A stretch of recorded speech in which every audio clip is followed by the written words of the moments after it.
Ready ಆಗ್ತೀವಿ okay. ನೀವು ನೋಡಿದ್ದೀರಿ ಹಾಂ. ಅಂತ ಹೇಳ್ತಾರೆ.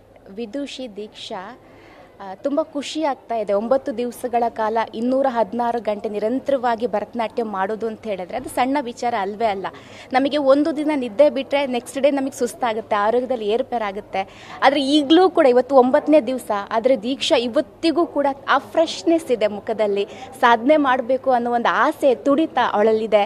ಈ ಕನಸು ಕೇವಲ ದೀಕ್ಷಂದು ಮಾತ್ರ ಅಲ್ಲ, ಇಡೀ ಕುಟುಂಬದ ಕನಸು ಕೂಡ ಆಗಿದೆ. ನಾನು ಅವ್ರ ಅಪ್ಪ ಅಮ್ಮನ ಜೊತೆ, ಕಾರ್ಯಕ್ರಮ ಆಯೋಜಕರ ಜೊತೆ ನಾನು ಮಾತನಾಡಿದೆ. ಎಲ್ರಿಗೂ ಒಂಥರ ಸಾರ್ಥಕತೆ ಇದೆ. ಅದ್ರ ಜೊತೆ ಅವರ ಹಸ್ಬೆಂಡ್ ರಾಹುಲ್ ಅವರು ಕೂಡ ಪ್ರತಿದಿನ ಇಲ್ಲಿ ಬರ್ತಾರೆ, ಇಲ್ಲಿರ್ತಾರೆ, ನಿದ್ದೆ ಮಾಡೋದಿಲ್ಲ. ಅವಳು ಡ್ಯಾನ್ಸ್ ಮಾಡ್ತಾ ಇರ್ತಾಳೆ, ಅವಳು ನಿದ್ದೆ ಮಾಡೋದಿಲ್ಲ, ಅದು ಬೇರೆ ವಿಚಾರ. ಆದರೆ ಕುಟುಂಬದವರು ಕೂಡ ಅವಳ ಜೊತೆ ಕೈ ಜೋಡಿಸ್ತಾ ಇದ್ದಾರೆ. ನಮಗೆ ಉಡುಪಿ ಜಿಲ್ಲೆಯವರಿಗೆ ಇದು ಬಹಳ ಖುಷಿಯ ವಿಚಾರ. ಯಾಕಂದರೆ ನಮ್ಮ ಹುಡುಗಿ ಈ ಒಂದು ಸಾಧನೆ ಮಾಡ್ತಿರೋದು ನಮಗೆ ತುಂಬ ಹೆಮ್ಮೆ ಅನ್ನಿಸ್ತಾ ಇದೆ.